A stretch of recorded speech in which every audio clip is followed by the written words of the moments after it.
Thank you to everyone for coming and participating today. Thank you very much to our distinguished panelists. It is a special day at AUC. Many of the people here, not all, know just how special. This morning, we were privileged to partner with UNESCO, people from the Ministry of Telecommunications, on a theme closely integrated with the theme of this afternoon. Both of them come together in a broader theme of pioneering. What AUC tries to do here in Egypt is explore new ways of learning, new ways of serving, new ways of advancing knowledge and its transmission, which is the definition of our industry. So this morning, we were working at the end of the week designated by the United Nations, celebrating universal access to information, which is, of course, the lifeblood of education. And we had a wonderful panel, and I see a number of our guests are here also from that. That's after several days of working. This afternoon, we are exploring truly the cutting edge of higher education through online and blended learning. This is part of the great disruption in our industry. Disruption brings with it stress and strain and opportunity, huge opportunity.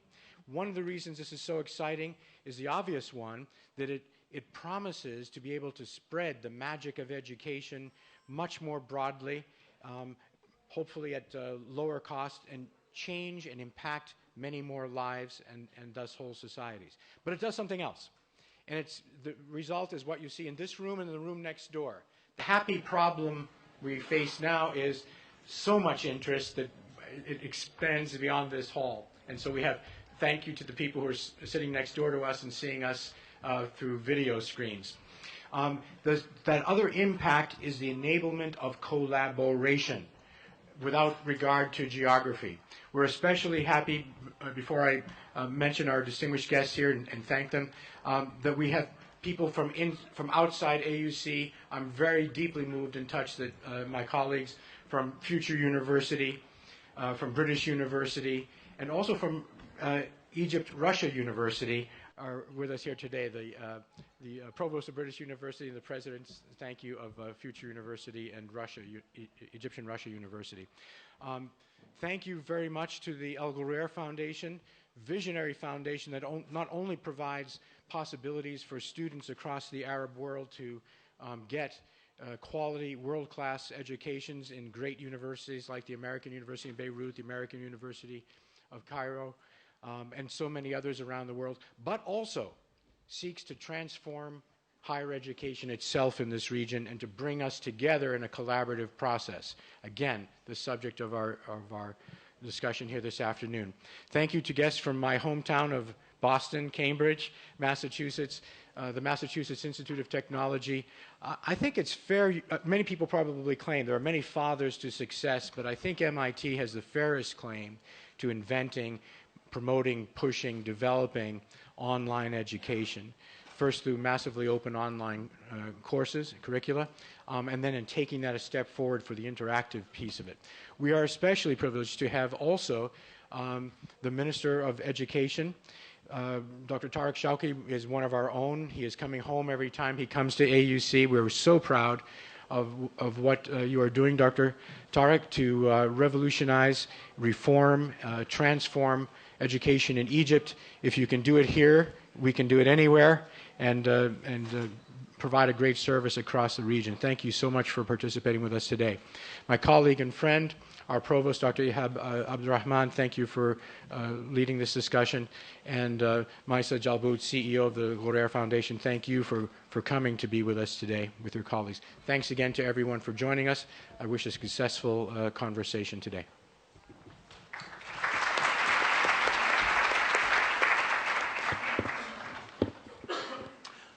Good afternoon, and I'm really pleased to be the moderator of this esteemed panelist.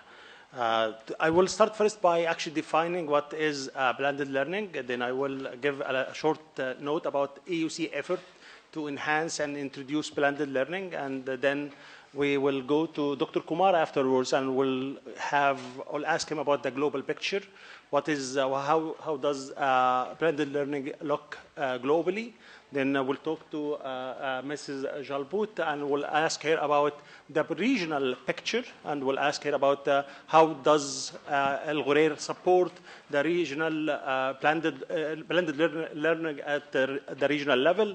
Then we'll focus at the end on Egypt, and we'll ask our friend and colleague, His Excellency Dr. Tariq Shawi, about Egypt's effort to improve, enhance, and empower blended learning and online learning in Egypt.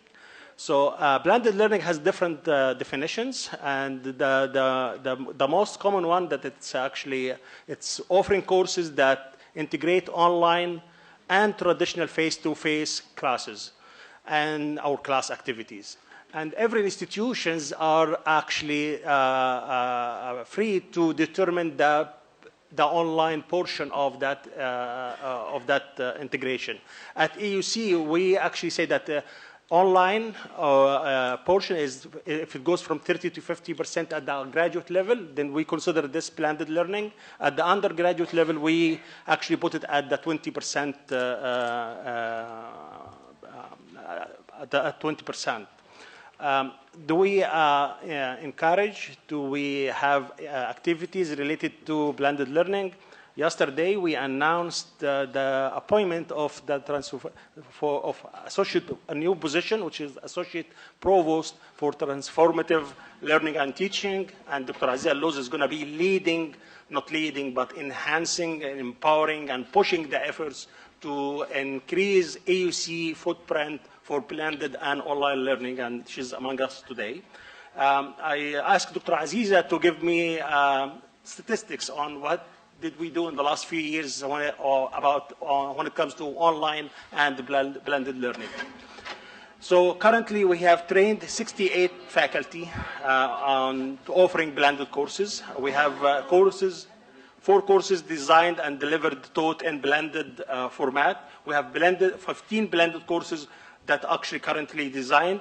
The Graduate School of Education has piloted its first blended teacher professional development course in educational leadership.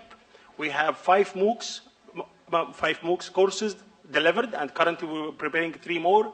We have an initiative at the School of Continuing Education to introduce the first blended learning certificate. It's going to be 5 courses. We have initiatives at the initiatives by the Graduate School of Education to have 4 programs and 6 courses each. Those will be offered as blended learning. The CLT, Center of Learning and Teaching at AUC, is leading the effort actually in AUC to train our faculty and actually enhance our footprint in blended learning. And currently, they offer also a certificate on web-enhanced learning certificate track for our faculty. And when I say faculty, I mean full-time faculty and part-time faculty, adjunct faculty. So this is what we do at AUC, and the future we will going actually more aggressively into online and blended learning in the future. And my first question is going to be to Dr. Kumar about how does the global picture look when it comes to blended and online learning, and what is the role of MIT to enhance the blended learning and online learning globally? Thank you. Good afternoon, everybody. It's a real pleasure, real honor to be here. Thank you for welcoming us. I wanted to take a shortcut to the final answer, which is the real value globally, is what the President just said, which is it allows us to blend disruption, innovation, and collaboration. I mean, that's the real potency. But more specifically, and I'm also thrilled because part of what my comments are targeted with your last comment of what AUC has announced, this position for educational transformation, because I think the real potency is in educational transformation, and God knows we need it. So when we think about, at MIT over the years, when we think about open, online, and see what's happening, one of the things that we see, OpenCourseWare, most of you in this room, I'm sure, have heard about MIT's launch of OpenCourseWare in circa 1999, 2000. when it decided to make the content of all its courses available for everyone in the world for free. Now, the impact was what was unprecedented and what we had never imagined. Millions of users around the world either looking at those courses, modeling their curricula and modeling the programs after them, or directly using them as supplement materials, and you started getting a whiff of the kinds of influence that can happen. And what it was really about, and this is when we look at blended, this intelligent combination of on-site and online, what it really allows us to do is widen access to learning opportunities in an unprecedented manner. So that, I think, but I really want to qualify that widening access, including the line of this morning's sessions, when we were looking at your comment about how this session is so well integrated with the morning session, because when we think about widening access, it is easy to talk about numbers, and we know we need numbers. I've looked at the numbers of people, let's say in Egypt, or the numbers of people in the region who are not just hungry for learning opportunities, but need learning opportunities, who don't have access to it. In my own original home country of India, I know that population in billions, and everything in India is around billions. So lots of people needing access, so just having extensive access in the simplistic math sense of the word is what online blended education provides.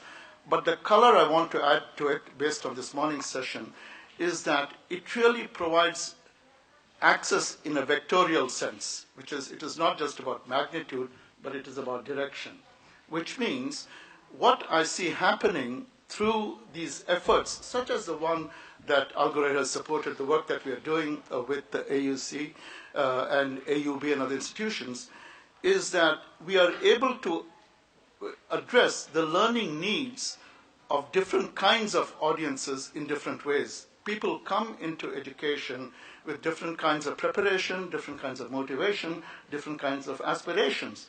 Which has become much more potently sort of obvious in today's knowledge economy, where, especially in countries like here, which are galloping for development, that you need knowledgeable human resources in every. You need carpenters, you need engineers, you need scientists, you need rocket scientists, and in order to provide educational access to a lot of people for these diverse sets of needs, with diverse aspirations, diverse preparation, you need something much better, different, more than what we had. And that's the opportunity that on-site and online provides. So when we look at it from MIT's perspective, we said, we made those courses available now through online, through the capabilities created by MIT X courses, courses that are on the online platform, through programs, really revolutionary programs like the MicroMasters. We see that innovation is possible at every point in that value chain, about teaching, about delivering, about credentialing, and all of that is needed to provide, really address that access vector, which is quality, scale, and diversity of needs that it meets. So that's the potency that we see with online learning and blended learning.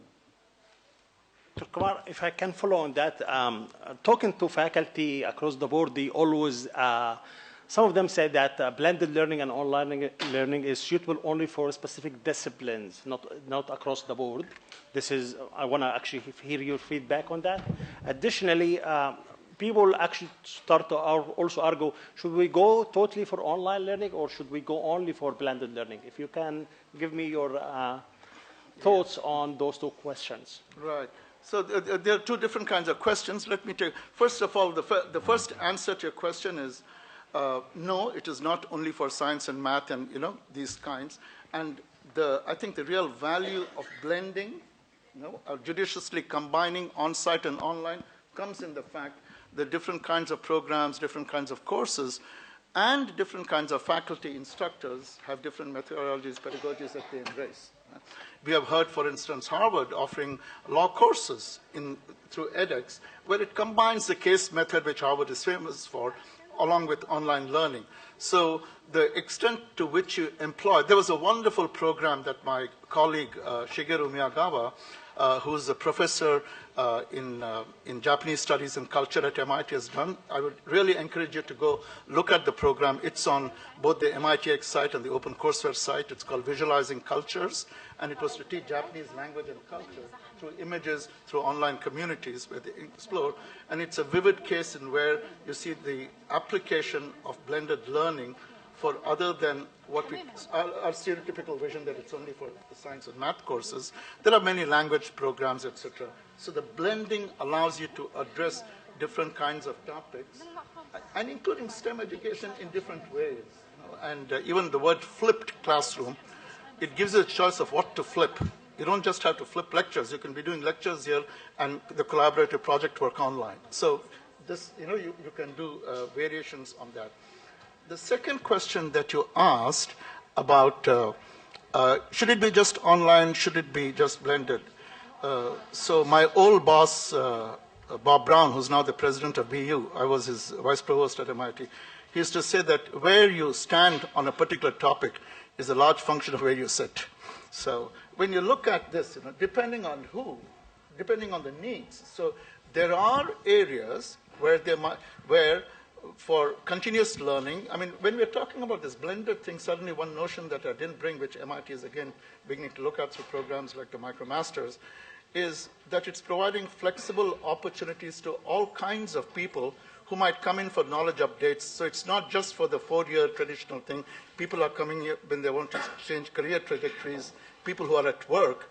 So who might want to participate and just take an edX course, soup to nuts, fully online, and that's okay.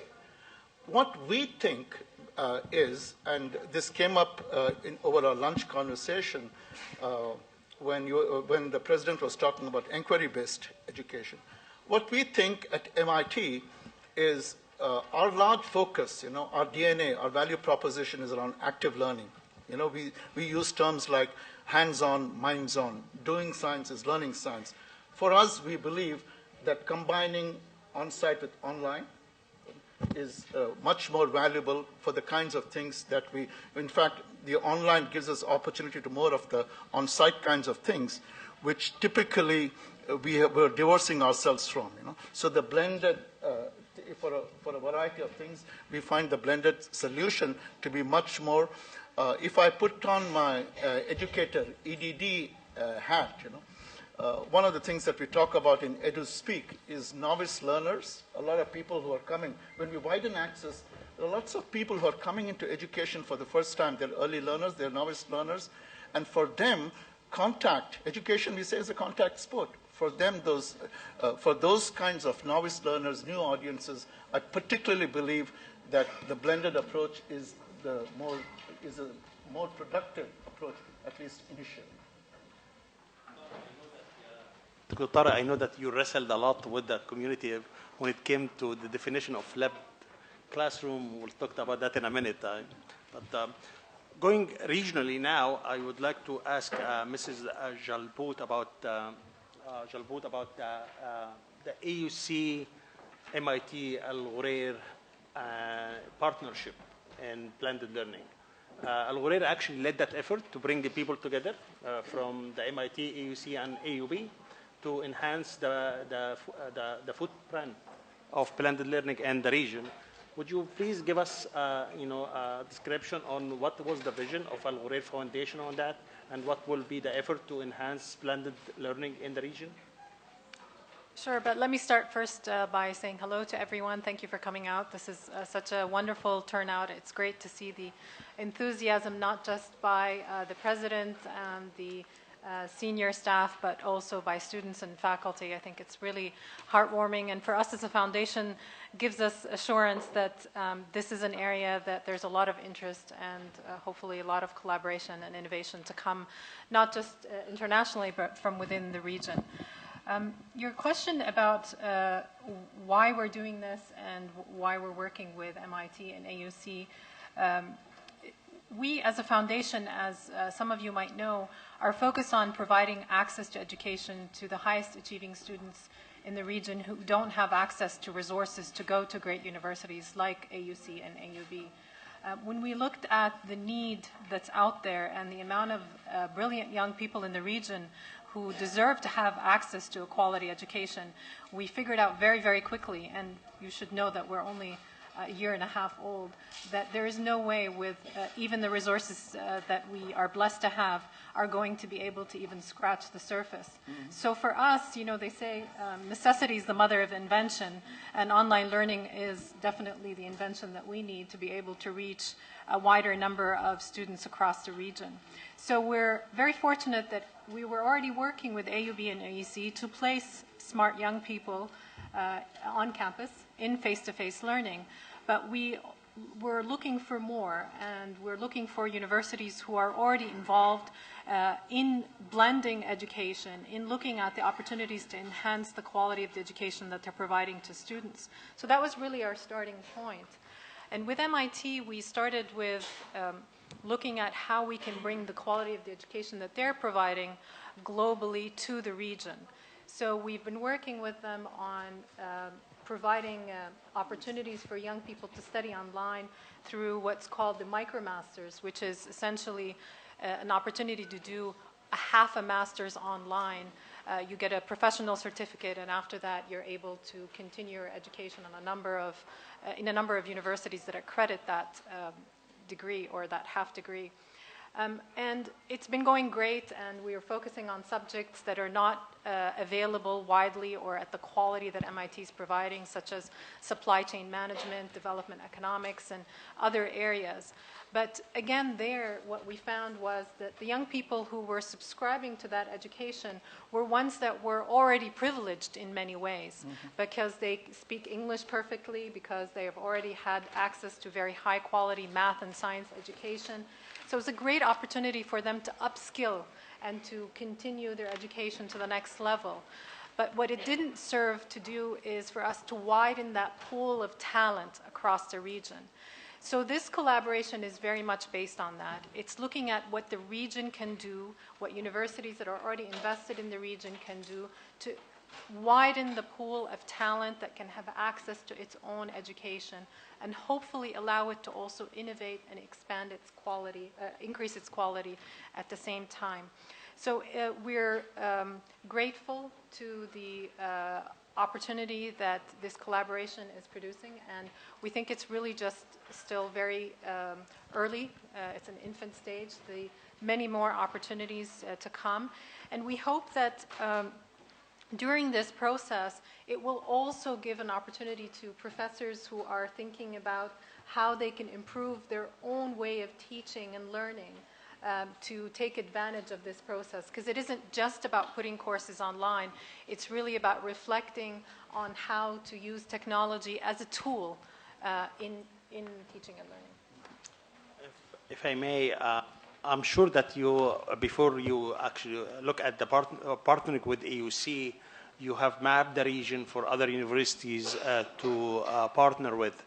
Would you please let us know why did you, Al Ghurair Foundation, decided actually to build that partnership between MIT and AUC? So why AUC? I know what you want me to say. I'm the provost. And a very good one.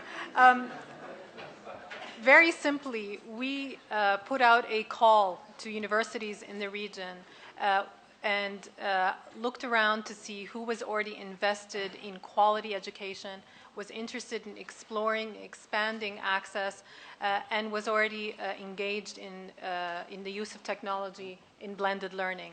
And like I said, we were already collaborating with AUC and AUB. We found that the leadership was very responsive, that the faculty were very interested, and that the potential for using it as an opportunity to spin off bigger partnerships was there. Just now we had over lunch a conversation about we hope this is really the beginning of a much greater collaboration, not between just MIT, AUC, Al Ghurair Foundation, and AUB, but also to bring on other universities into the fold. And given that the American University of Cairo is a leader here in Egypt, we think it can also be a leader in collaborating with universities across the region. I'm sure also the public would like to hear about success stories of Al Ghurair when it comes to blended learning, and you would like to also to hear about if do you face any obstacles in introducing and pushing blended learning in the region? I think, given that the minister is here, he can speak to many of the challenges much more eloquently than I can. But no, seriously, I mean, the fact that you have the Minister of Education here and speaking to the issue of online and blended learning speaks volumes. I think, kudos to you, Your Excellency. I hope that ministers of education across the region see and are encouraged by your participation. We certainly are. There are many, many challenges with adopting online learning in the region. We know that, for example, much of the content and the courses that are available are coming from Western universities, which means that they're in English and they're not necessarily available to students across the region. I mean, we're sitting in a university where students speak English fluently. Many or most of the students across the region do not speak English. That's one of the issues. Another issue is access to technology for those who come from underserved backgrounds. And another one is really around the fact that, students in the region are not necessarily always able to and ready to learn independently. We're finding that there's a bit of a reluctance and hesitation towards that. I mentioned earlier that the students who are signing up are ones that are already doing quite well. That's not to say that we are not surprised and we're not finding those gems of students who come from refugee camps or rural areas who, surprise us that they're able to study online, are very encouraged and persevere, and we're starting to, graduate some students from the courses that they're taking at MIT. So we think that the challenges are plenty, but they're not insurmountable. The technology and the expertise that is available out there is very encouraging. We're very encouraged by the collaboration that we have with MIT, where we're able to look at some of those challenges from a very positive angle. For example, the technology is allowing us now to be able to dig deeply into where students are having challenges and to provide them with the support in real time so that they're able to overcome those learning challenges and move on, as opposed to be discouraged and leave off. Another challenge is around accreditation. You know that a lot of governments across the region are not accrediting online learning. They're hesitant, they're reluctant, they're a little bit worried about what that means for a number of reasons. And I think much of it is valid. There are a lot of poor quality courses available out there. But we think that we need to overcome that fear and we need to move forward. The Arab world is really behind when it comes to online learning. What we're seeing now in terms of innovation is really remarkable. We have universities that are creating consortiums in which students can take courses from a number of universities and still earn a degree at a top university in the world. And when you think about that opportunity and that's available to somebody that's in the United States, the UK, and that it's not available to Arab students, that's really heartbreaking. So it's really time for us to come into the fold when it comes to online learning. In terms of opportunities, we could probably spend the next hour talking about that. I think there were a lot, we alluded to a lot of those opportunities, but I'd like to emphasize a couple. One is that there are millions of young people across this region who do not have access to high quality education and higher education. And one of the greatest motivations for us as a foundation to invest in online learning is to reach those young people in refugee camps, in rural areas, wherever they may be, even stay-at-home moms, people who are trapped in low-paying jobs, who want to upskill, who want to move into jobs of the future. There are tremendous opportunities. We're also very, very encouraged by the fact that the cost of online learning is going down. There are many universities now that charge you the same price to study online as in face-to-face. They do that because they want you to believe that the quality is the same.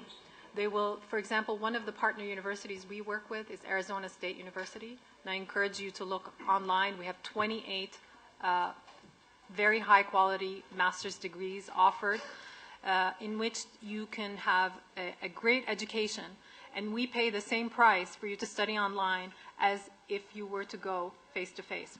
That's one model.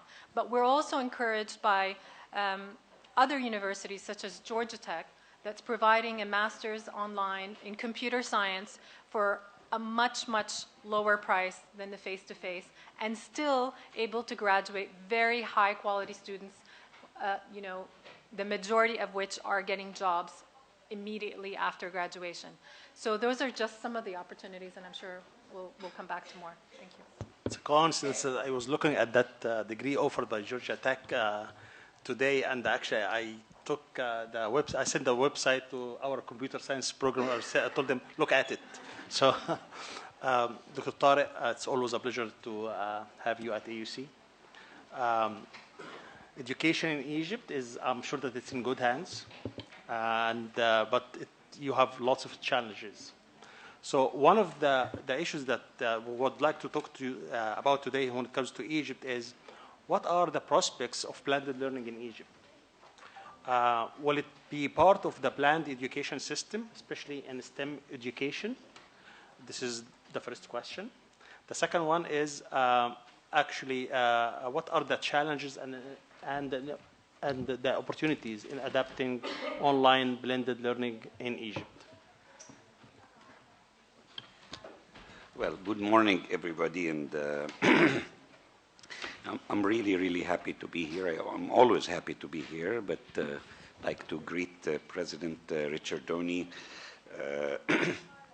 my good friend, Provost Ihab Abdurrahman, of course, Maisa Jalpout, and Vijay. There's so many friends here, I can't count the names, really. I mean, Dr. Abada, Dr. Ashraf, Dr. Hassan, Dina, Rasha, everybody. So, Adham and Aziza inside and Huda. Well, while listening to you guys, a lot of memories rushed in my head. Actually, mentioning MIT, I was remembering just counting the years. I worked at MIT 30 years ago, and I cannot believe such time has passed. And also remember the struggle with, I was passionate about technology, and in 95 I was teaching at Illinois, as I said on some occasions, and wanted to teach online back then. That's over 20 years ago, and was struggling writing HTML code, trying to teach fracture mechanics and online with very primitive tools. And so I'm passionate about this. I'm passionate about technology, and have seen it progress over 20 years. And while at UNESCO, I was the cheerleader for this whole area. But if you want me, have to answer the question about challenges, you have to bring enough food for the next 2 days here in camp here. It's we're not leaving till we hear the challenges at the top. No, I mean it sounds really like a big, huge challenge, almost near impossible when you look at the reality on the ground and the ideas we are exchanging here. However, I'm either optimistic or crazy, but the word disruption is a dear word to me. I mean, I like disruption, transformation, innovation, all of that. So we are really trying to leapfrog, to take the Egyptian education system from the location where it is to really a much higher place in the rankings through a huge disruption. So we are really doing a surgical operation that takes a bit of risk. But I see no other way but really using those technologies wisely and smartly. I think the problem with Egypt is not technology or curricula or assessment or anything. It's just to refocus, repurpose education, redefine education. It's a cultural problem in the minds of people. You have to redefine what education is.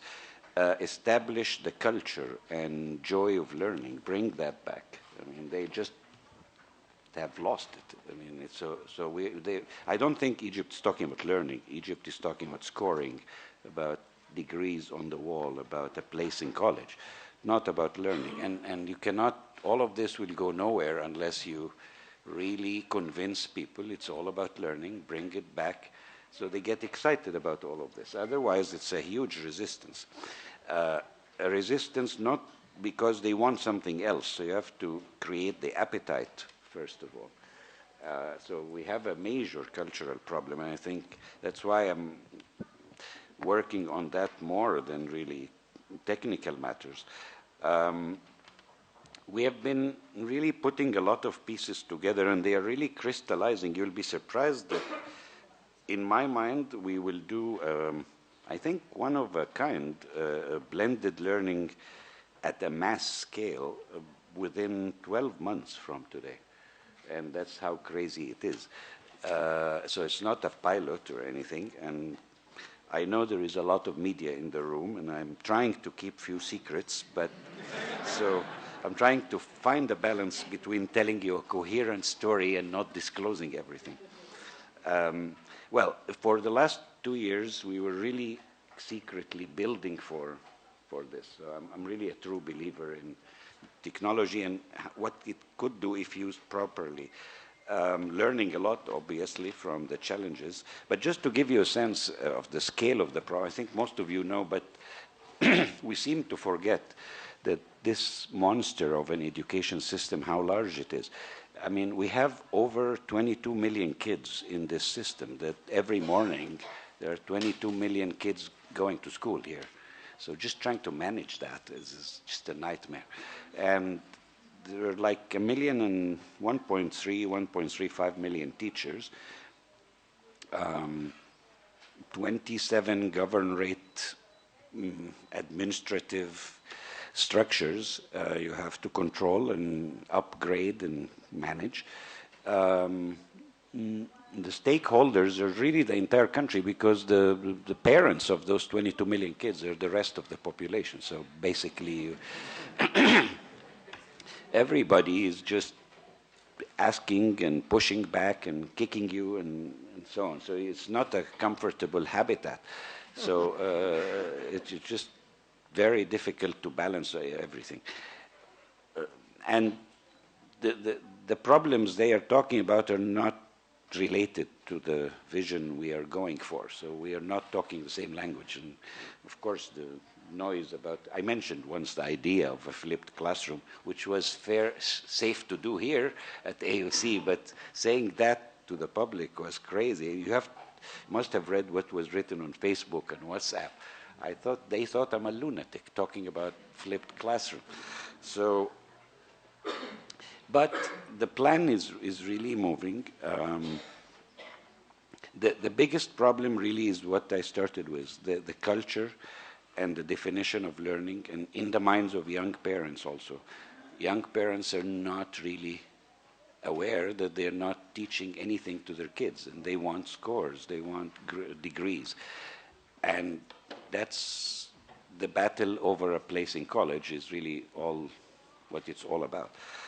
To talk about learning as fun and joy of learning is a new language, but I'm trying to push that concept. For the past 2 years before the ministry, we were working on two major thrusts. One was teacher preparation for that day. Actually, we had that in mind. That program we call Teachers First was always planned aiming at this dream. And the other big project, which people didn't evaluate yet as to what it really is the Egyptian Knowledge Bank.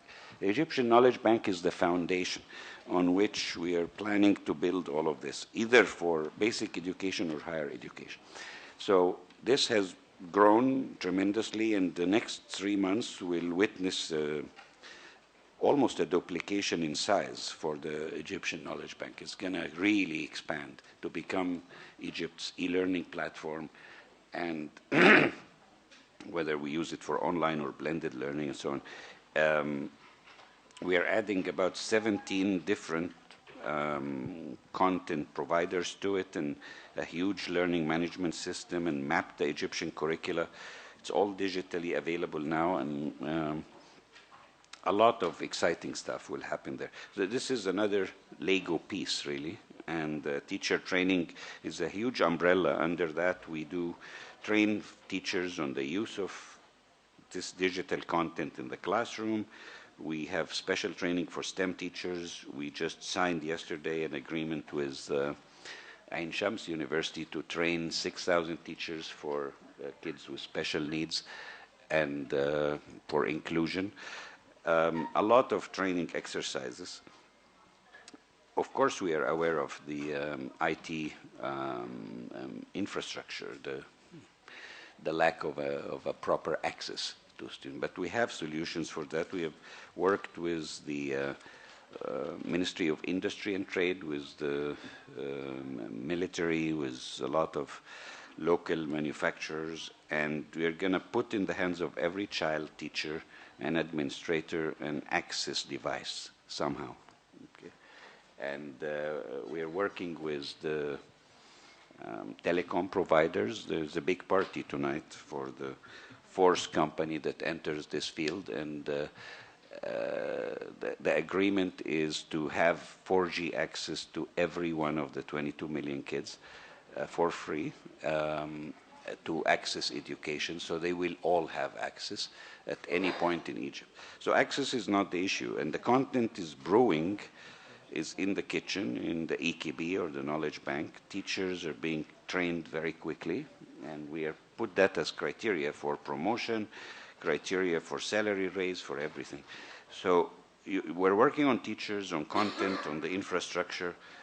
It's all coming together, but this is the only way to solve the problem of large numbers and quality, degradation of quality, and the dependence on teachers and administrators. We're going to use these devices also to control the entire system, because right now it's an archaic system built on faxing papers and things like that. So there is no technology even in processes, in workflow, in administration. يعني بيروقراطية فظيعة.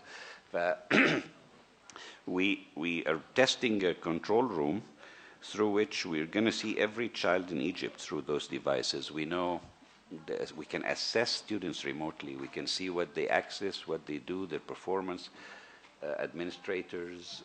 So this is more than just blended learning. It's blended learning, blended assessment, and blended management. Okay, it's face-to-face as well as online. So it's a very ambitious program, but I can't even make that conversation on a public TV channel because I have to censor myself, because every sentence is going to create a buzz. You have to explain. So there is a distance between the dream and the condition on the ground, and there is a lot of work. Now, I know Russia very well, and we talk about media. Now I understand the power of media. We need the media now to really prepare the society for what's coming. It's not easy at all. Not technically. My challenge is not technical. My challenge is really convincing people to take this seriously, to rethink of learning, to have fun while doing that, remove the stress. In a nutshell, we have this elephant of a system that's loaded with problems, absolutely loaded with problems. But I think we cannot fix that system more than a certain threshold. Okay, so it's like in India, it's a huge system. So we decided, or I managed to convince the president, said, look, this is like an old car. We're not going to fix that car. It's always going to be an old car, even if we repaint it or do anything to it. Let's just get a new car. And Thank you, Dr. Tariq. Yeah. Thank you, Dr. Tariq. I have other questions actually for the Minister of Education, but I know that the audience also have many questions, so I will give the chance to the audience. Actually, Hanan is gonna, Rehab, Ms. Rehab Saad is gonna before we start, moderate that as part. I said, the questions and answer sessions, your questions have to be brief and related to the topic of the the lecture, which is blended learning. But before we start, I just want to introduce Ahmed Saeed, who can give us a hint of his experience with blended learning. He's currently a student doing MicroMasters at MIT.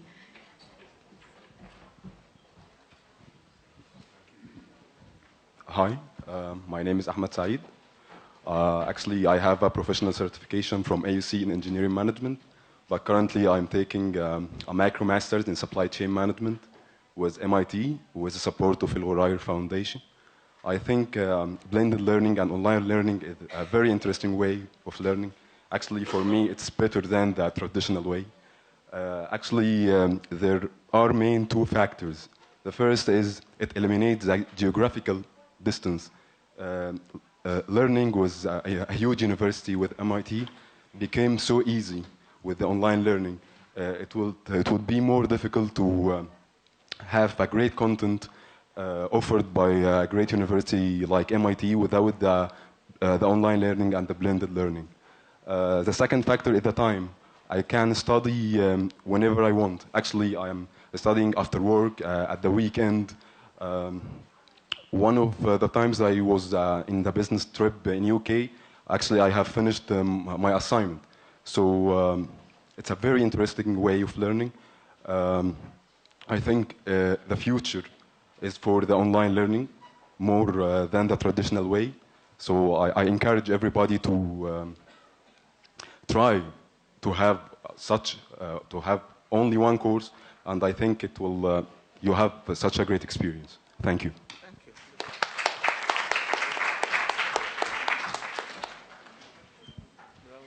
Okay, now we are going to open the floor for your questions. Yes, please. My question is for Dr. Tariq. My name is Saif Al-Buzaid from Mavericks. So my question is on the policy plan for innovation in education, because, of course, partnering with either private sector or civil society organizations who are trying to introduce something new to the education as a field is important. And for us as schools, we're trying to, we actually have blended schools, and we're trying to innovate a new approach that is actually Egyptian. It's for this part of the world, it respects the infrastructure, the context, and everything. But there are always regulatory, a lot of bottlenecks that actually come along. So the example that I always like to give is that in the conditions of the set forth by the Hayat al-Abniya al-Ta'limiyya, the General Authority for Education and Buildings, is that the maximum length of a classroom has to be 9 meters. So in traditional education, it makes sense because they don't want the last kid in the last row to be away from the smartboard or the whiteboard or the blackboard. But in a non-traditional setup or in a blended learning setup, where, for example, we're doing station rotation, we want actually a much bigger room. So until this day, we have 3 schools, but we're unable to fully implement our model because of this and a lot of regulatory restrictions for that. So I think we need some sort of innovation zone that actually empowers innovators in the field to sort of be away from those regulatory restrictions. I know, of course, that creating an alternative Qaras al-Shurut, for example, is a huge project and it takes a lot to do. But maybe given this waiver, it could be a big step as well. So I would love to know about the policy plan for that. Dr. You've actually given us the answer to your challenge. Because when we were talking about all the magnificent opportunities and about blended education generally, and talking about blended education in Egypt, the challenges are great. So I was thinking to myself, how can we prepare? Okay, we're giving quality education. Quality education needs preparation. So how can we prepare our children? Do we prepare them at a younger stage when they're in schools?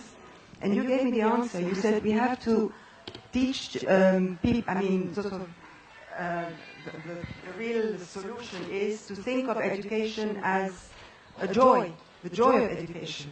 And this is what actually, if I allow myself to say so, is something we've been doing for the last 2 or 3 years, doing this in our public schools. And it is working. So I think we should always think of starting with the schools before we expose the wider audience to something which is so quality, as you said, but maybe not everybody is prepared or has enough of the knowledge to be able to make use of this. So I was thinking maybe you could give me an answer to that. Thank you. Please, in order to have time for everyone who is interested to ask, please make your questions short, very short, to give the opportunity for everyone who wants to ask. Actually, I'm sorry I'm late. I'm coming from the airport directly to here. There are two problems with blended learning. In the last 5 years, I worked in the opposite side. So I was in the regulator and the regulatory authority and the Supreme Council of Universities. And I know how they think in the regulatory authorities, not only in Egypt, but in the region, in Emirates, in Kuwait, in Saudi Arabia. They don't accept blended learning. But the Supreme Council of Universities have accepted the blended learning, but with some conditions. The condition is that it is licensed and accredited in the country it's given with, and there is a partner, academic partner in the region. So this type of MIT, AUC, AUB partnership, actually it will be licensed and accredited in Egypt very easily, no problem for that. But it is only in certain disciplines. There are disciplines which are accepted, of course, medicine, dentistry, surgery, and even engineering. Up to now, the Supreme Council does not accept that.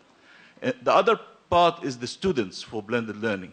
The students of blended learning, after taking the certificate, they come and tell us, equalize this to the regular certificate. And this is a problem. If I stay 4 years in MIT, it does not equal to even a very good blended learning with MIT. So it does not, we cannot equalize this. So this is very important that the student knows that it is not equal. Maybe better than regular education, but it is not equal to regular education. And this is very clear now from the regulatory point of view. I think we can, happy if we can take those two questions now, and we'll comment on Dr. Ashraf, then we'll continue. So Dr. Tariq, would you please, for the first question is for Mr. Saif Abu Zaid, would the ministry allow innovation in the way we look at the classroom to allow blended learning in the future? Well, I know Saif and I know his experiment very well, and we're very excited about that, and similar work by young innovators. Saif, you're talking about this is what I call the old car. The old car is that bureaucracy, and that bureaucracy is very old. It has been designed years ago and hasn't changed since, and it's not ready for this. Well, for the ministry, I'm also the minister from Mars. So this is, you have to know that. So actually, from Mars to Dr. So this is so alien, and but there are plans, even to the extent that you know the entire government is moving to the new capital by end of 18, and a lot of stuff will happen in 18. The new will buy the new car and run it, which is the new education system by September 18. Change Thanawi al-Amma by September 18, but also move part of the ministry, this is the important part, to the new capital. Why am I mentioning that? Because it's like you're building a new ministry as well, with a new set of rules, a new regulatory framework. So those rules that you're suffering from will be wiped out. But there are so strong, big guardians. I feel like playing Nintendo. You know, when you reach to kill that monster at the end of the game and then save the princess. This is where we are. We have to kill that monster who is guarding those rules. So anyway, there will be a lot of changes in this particular area. There is a new law coming regulating private, international, all forms of education other than the classical one it was serving. So this is coming. So for the second, actually for the comment from Dr. Ashraf Hatim, I would like to ask Mrs. Jalbout and Dr. Kumar to comment on that in a minute. Is it really true that online blended learning does not deliver the same quality for students, the same quality of students that we get from face-to-face teaching? So I will go to Mrs. Jalbout first, then I will ask Dr. Kumar to comment on that later. You go first. Vijay, you probably should answer that first, but let me just say,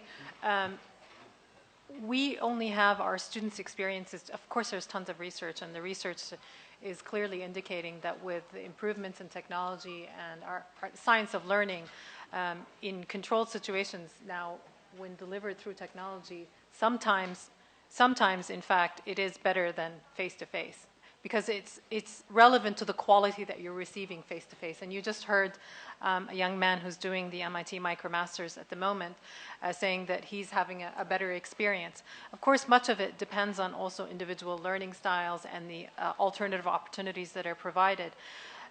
But is it true that it's not equal?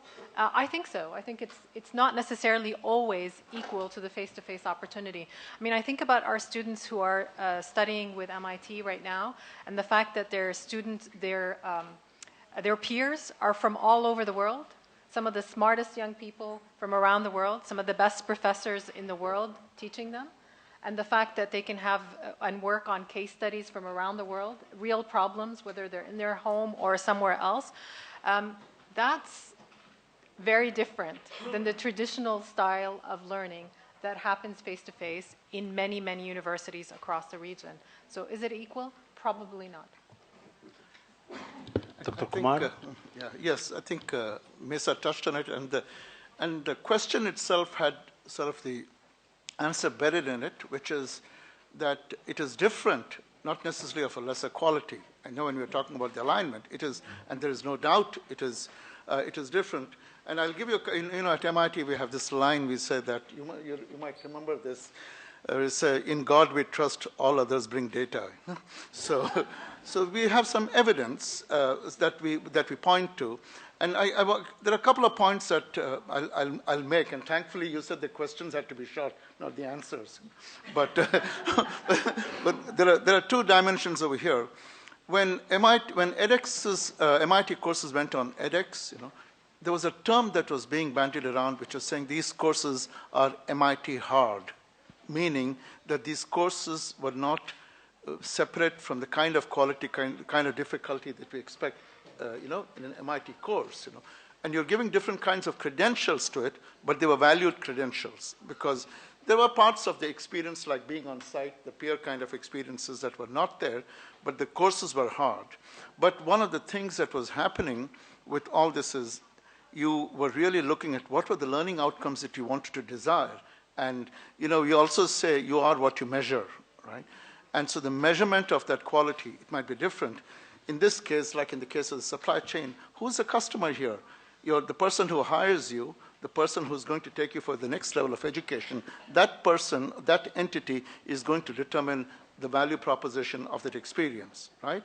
And so, and what it also points to is that, and I really love the old car metaphor that you have, we can't measure the value of this experience through old measures. You really have to rethink what is it that you're assessing, what is it that you're measuring, and perhaps we even shift, because educational institutions, we are pretty much self-referential systems. We educate, we measure, it's a nice, comfortable cycle, right? And that's why sometimes we get, the marketplace tells us that your graduates are not relevant, your education, there's alignment issues and stuff, This way there is some amount of that shift for that measurement that is going to the purchasers of the system, those, of the entity. So that's where, so yes, different, quality different, but quality high, and I really like the statement, sometimes better, and that's where I will give you a small piece of evidence. Introductory chemistry course, 3091 introductory, which is MIT courses. All the courses have numbers, as the folks in AUC have begun to realize. So this is an introductory chemistry course which was initially an edX course, and we asked the Professor Michael Chima in this case to do it in a blended form at MIT. Right? So when we looked at it, so if you looked at the fact that there were various topics or concepts to be covered in that course, you pick a particular topic. In many of the topics, if you looked at the performance of the students in 2011, that is pre-blended, PB we'll call it, like BC, no? Let's say 18% of the students mastered a particular concept. If you looked at the data in 2014, 2015, 89% of the students mastered the data. Now, that is significant difference. You know? So what we are saying is there is that quality improvements that we're beginning to see, and what we want to see is under what conditions, is it replicable, those are all questions, but you have to think about what you're measuring, I believe, and then to be able to make the quality statements. We have maintained that for us, active learning, we want to bring the joy, the practice, the tools of research and undergraduate learning. Can we still do those things with online and blended? If the answer to that is yes, then we will maintain its quality and it can be done at scale. You know? That's Maisha, you wanted to comment also on regulations? Yes, that's right, because I think that's such a critical point. And often when we talk to universities or students and faculty about why they're hesitating about online learning, they say because government hasn't accredited and the regulation hasn't caught up. But I really find that baffling. If you applied that same logic today, you wouldn't have some of the most important inventions in science, in business. I mean, you wouldn't have Uber, right? Uber wouldn't be waiting for the regulatory market to be set before it operated. It drove that regulation. Sure, there are issues now. They're going back and forth as to how that framework needs to be put in place to ensure that the customer is protected, that the drivers are protected, that there's a safe environment. But innovation is going to drive the agenda, not the regulatory environment. Now, just commenting on this discussion, that the word disruption by itself is just the enemy of the status quo. And this is the unexpected kind of confrontation. So everything that's on the ground is designed for, this is designed to suffocate innovation. So actually, what is coming next year, for example, is that we're going to just wipe out all the regulations that regulate private schools. We leave them alone. We can't leave them alone today because we don't have the alternative, affordable, high-quality education for the rest. So we have to maintain something for people. But once we do, we'll just say, okay, go run it. It's a free market. Go run it the way you like and compete with each other. And we don't have to engage, not El Abnei and neither anybody else. But it takes time to break down these barriers. So. Yes, back to me.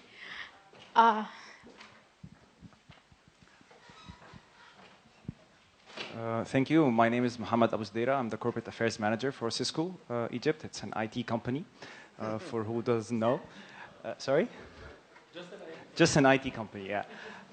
First, I just want to capitalize on what our brilliant student was saying. Is not only giving, I want to add basically is that it gives equality, so everybody could learn wherever they are, the same type of education and accessibility, because blended means you're using communication. And once this is available to everyone, like the Minister, His Excellency just mentioned, that if all the students by maybe next year or in the very near future will have accessibility to the content, then everybody studying in the US will have the same curriculum here. And that's what we are doing in Cisco Networking Academy. We already having this worldwide. We already trained over 6 million students, not only on IT, Cisco-related curriculums, but also to any type of development in the starting from the IT literacy up to, we would say, the PhD of computer. My question to the esteemed panel is, how do you see the partnership between the NGOs and the foundations and with the public sector? And how do you see this going? Because I remember one of your Your Excellency notes in last April, you said, I want to deal heavily with the private sector to take this sector move forward. So I would like to hear from you how this will go forward. Thank you. This is, I remember I mentioned a few times, we realized and we say that reforming education in Egypt or transforming education in Egypt is a responsibility of everybody. The private sector, the society, civil society, the NGOs, not just the government. I mean, government cannot do it, and neither technically or resources, it has to be the dream of everyone to survive, past the government or two or three, or past the president or two or three. So it has to be carried by people. Having said that, we're working really with lots of countries, with lots of UN agencies, with lots of partners, with a long list of private sectors. Our doors are wide open. But we're trying also to organize some mechanism to get help or organize the help from the civil society, from the NGOs. And we're going to make it easier for them to contribute to the ministry and open the door. So my answer is yes, absolutely. I mean, we have to work together. We just believe in the direction and we all contribute to it. And we just collected also the international partners and said, look, you used to pay money following your program. Now we just have to follow our dream. If you want to help us contribute to our dream, not because there were scattered efforts everywhere. And maybe it's a chance for the ministry to connect all these efforts. I know about a few. I'm sure there are many more. I really like young people, young ideas, creativity, and so on. So we're all for that. If I may, do you want me to follow up? Please go ahead. Dr. Kumar, you would like to follow up? Yeah, just yes, please. A quick response. I mean, this afternoon over lunch, I think Mesa used the term ecosystem. So the ecosystem has industry, it has academic institutions, it has NGOs, it has government, and the solutions in this are ecosystem solutions right now. Typically, when I look at it, especially from institutes like MIT, industry's engagement with research in institutions was well known. Industry's engagement with education is becoming much more pronounced now, and which is really because prior to launching all these initiatives, we had a task force on higher education at MIT, where we're looking, and one of the things we saw was the increasing permeability between educational actors and industrial actors. I will tell you many of our EdTech innovations around between 2000 and 2006 came through a partnership with Microsoft Research. Cisco, you know this pretty well. And I think it's that kind of permeability that has increased. The only qualification I'd like to put to all the industry folks over here is that industry's participation or the corporate sector's participation should not stop with buying and throwing devices, but really perhaps we have to look at more fundamental ways in which they can engage, including sort of at a high level, putting out the requirements that you require of people like our young friend, about what is it that you want in graduates, and how might educational institutions prepare this, because now that that opportunity is there. We do a very large project, NGOs you mentioned. I mean, certainly the foundations, we have Al Ghurair over here. And one thing I wanted to say, the tendency is to think that Al Ghurair is funding innovation, innovative practices in AUB and AUC. It is supporting educational innovation at MIT. There's bidirectionality over here. We are learning from this process that applies to our practices. When we were talking about the MicroMasters, it was a figment of imagination and conversations when we started talking. So we really have to think about that process. So India, there's a project that we do with 1,100 schools, right? Government schools. The ecosystem, we work with the state governments. We work with 2 NGOs, one of whom does physics curriculum development, one of whom does math curriculum, and there's MIT, and there's another institute, the Tata Institute for Social Sciences. It takes at least those 4 village leaders to comprise the village in order to even make minimal traction in the project. We can't do it alone. It has to involve this. Dr. Kumar, I think we will have another session specifically for the part about MIT learning from AUC, but I'll talk about it. So the lady. Hello, my name is Amal Abusetta. I have a PhD in educational research from Lancaster University in the UK. And my question is for Dr. Tariq. You've talked about your plan to address some of the challenges in relation to culture, in relation to technology, and making devices available to students and teachers. I was wondering whether you could please shed some light on the challenge of the educational approach, or the approach to education in general, which I think is one of the main challenges in Egypt, shifting from mere memorization towards the encouragement of the culture of inquiry, an education that is based on liberal arts approach or philosophy. I'm assuming that, I'm asking, is the plan to Arabize existing courses, successful courses, or are we inventing our course content? And if so, how are you planning to ensure that it's aligned with the most recent educational approaches and philosophies? Thank you. We'll take 2 more questions. In the back. Okay. My name is Minna. I'm a freshman student at the AUC. OpenCourseWare is a really useful portal where students can actually access a lot of information, understand a lot of courses online for free. If there was an Egyptian version of OpenCourseWare on some kind of portal, just like the Egyptian Knowledge Bank, my question for Dr. Tariq, what is the potential of such a system to eradicate for students to actually watch content online? For example, for a system like Sanawiyya Amma, what is the potential for such a system to eradicate the epidemic of private tuitions we have currently in Egypt? Thank you. One more question. My name is Nada. I'm a student here at AUC, and my question is to Dr. Tariq.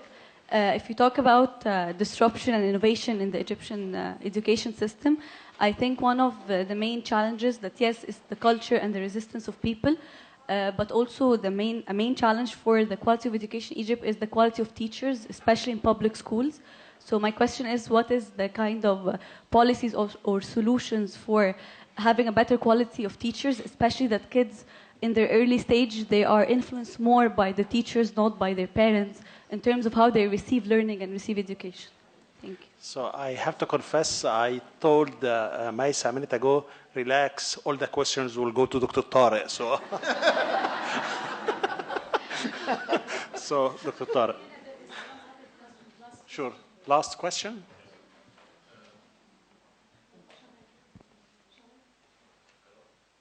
So I have a loud voice, I think. Oh, okay. So thank you very much for this panel. I think this is one of the events that really re-engages all the audience, and we really believe that there is a chance, there is hope, and getting to hear some of the insights from Dr. Tara and the esteemed panelists really excites, I think, everyone in the audience. My name is Yahya Badawi. I run a computer programming school here in Egypt. And my question is to Dr. Tara and to the panelists as well. Blended learning affords the more customization for students. And I want to get some insights from you, Your Excellency, about how do you plan on applying this in lower grades in schools? How much customizations are students going to get? And then I would love to hear your thoughts on integrating more computer programming and computational thinking in the curriculum. Thank you.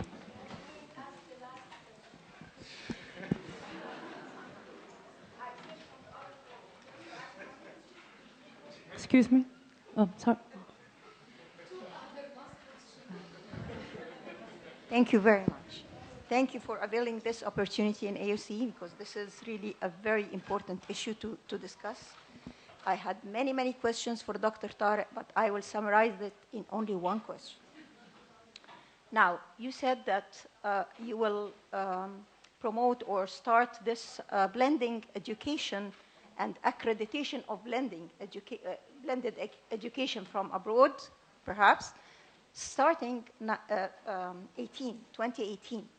Okay, what about those students who already have taken postgraduate studies as blended degrees? Because the High Commission for Universities is so, and sorry to say that, so bureaucratic about what they're doing, and I just want to know what's your stance on this. Thank you. I've just earned my master's in mechanical engineer, and my very specific two questions are there opportunities for PhD in blended education? And being a science field, would this restrict it only to like numerical type of study? I mean, is there an option for also research? So is there PhD opportunities, and what would be the form of it? Thank you.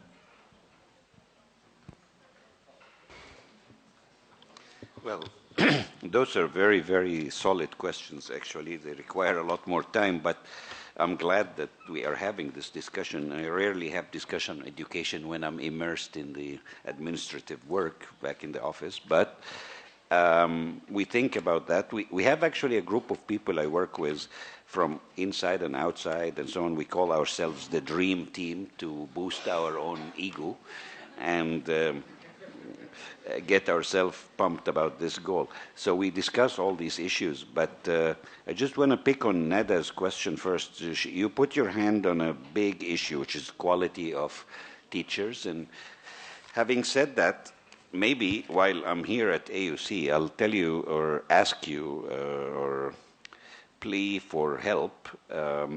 If I know AUC has a lot of academic talent, and we do need a set of diagnostic tests for teachers. I want to diagnose teachers, like have a set of tools, a set of assessments for existing teachers to classify them, if that is possible in one way or another, apply to Egyptian teachers.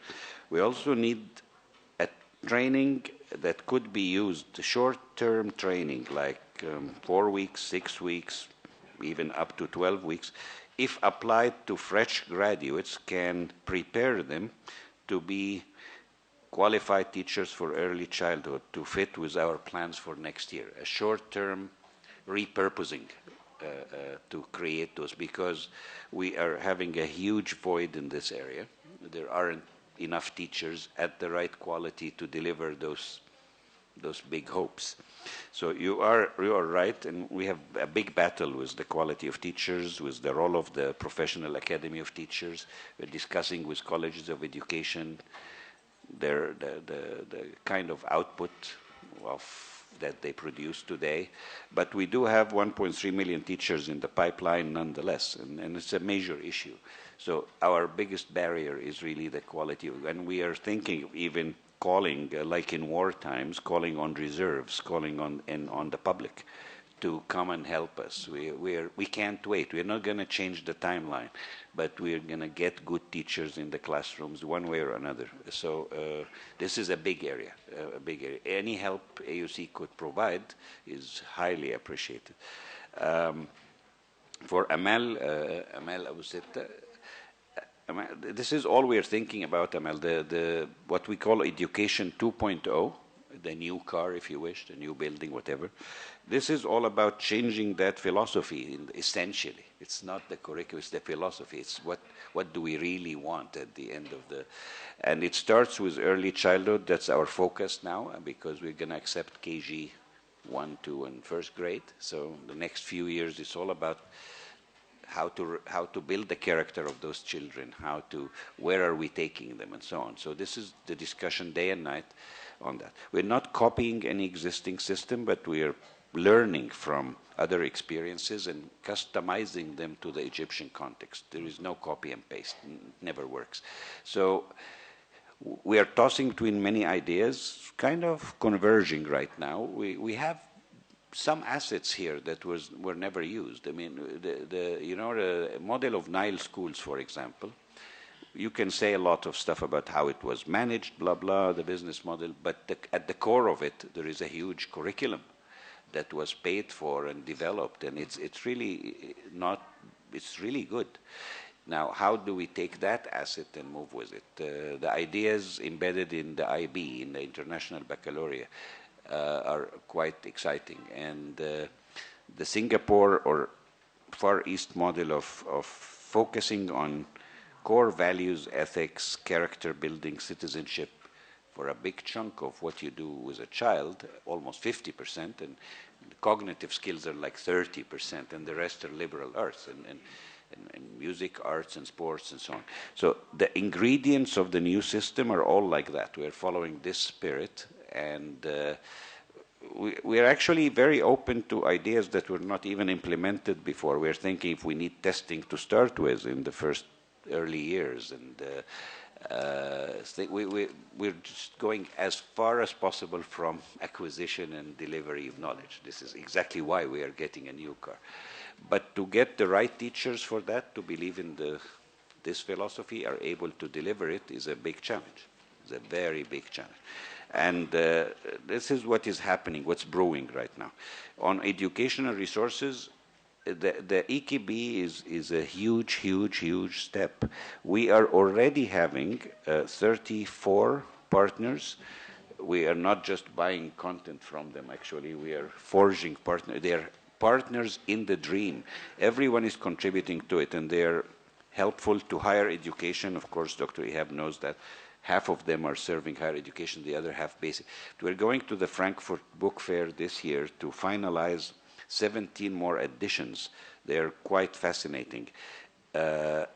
Contents and digital content and curricula from first grade to 12th grade will be online.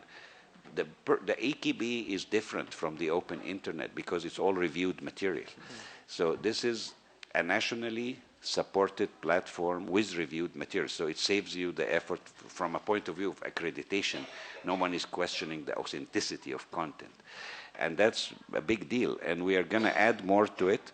We're going to quit printing school books within a year or two and just move completely to it, so that students will have devices that are fed from the cloud, that books will go to them, instructions, exams. They will take exams on those devices. We'll have online and handwritten exams that are graded electronically. We'll have a lot of changes very quickly and save a lot of money on old practices, but also open a new world for them. So the EKB is an ingredient. So it's all about open educational resources.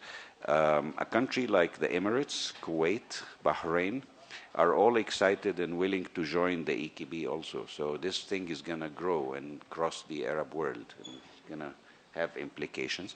We are going to contract a very interesting learning management system, really exciting. It's not a traditional one. It's not like Blackboard or WebCT. It's really quite flexible, and it's going to serve like 20 million students, so it has to be robust enough. And we found that after 6 months of testing, we're going to have it up and running before the end of 2017.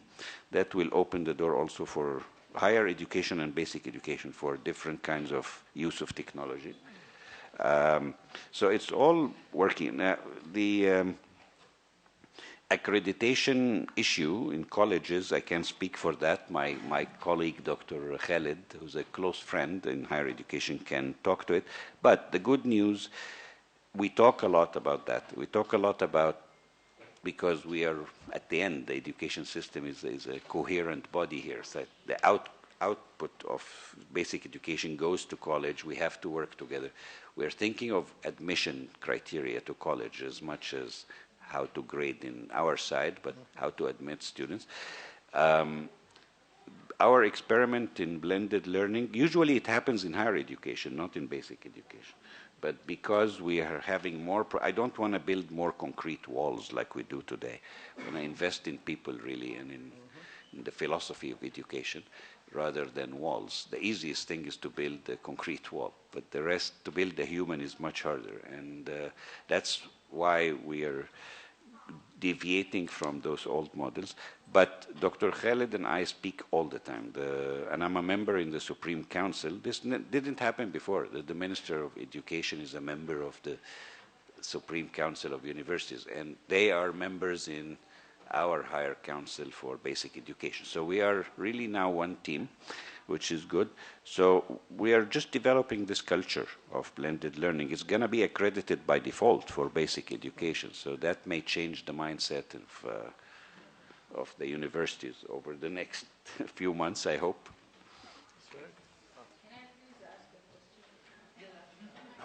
Thanks so much for your time. We really appreciate you coming to AUC today. I'm sure that will be future events where we can host Dr. Tara and other colleagues. Thank you, and this is the end of our session today. Thank you.